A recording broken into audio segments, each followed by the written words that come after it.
Guys, Justin here from TrooperLuTV, just talking today a little bit about problems with wiring. Here's a bike that we've got that's a bit over 15 years old. You'll often hear shops complain about electrical issues and how hard it is to diagnose, and customers often don't understand the problems that come up with wiring. This is a really good example to show people.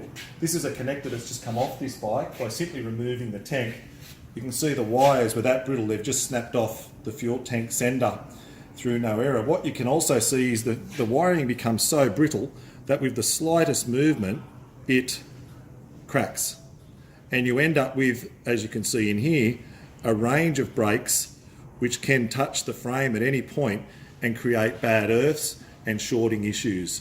These are problems that are really hard to diagnose and take us a long time, but it's interesting for people to see the difference from a new piece of wire.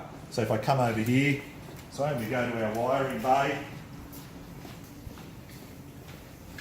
a new piece of wire can be flexed, wrapped around, moved with no issue.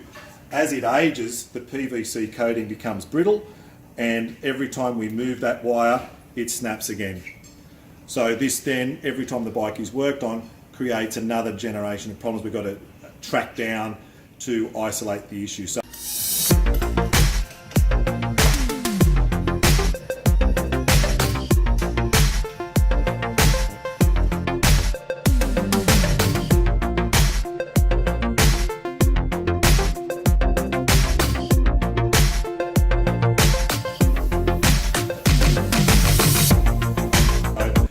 a few rules: try and keep your wiring away from fuel. Fuel really makes the coating brittle, and try to minimise the movement of wires as you're working on the bike. Just a quick little insight, guys. Thanks.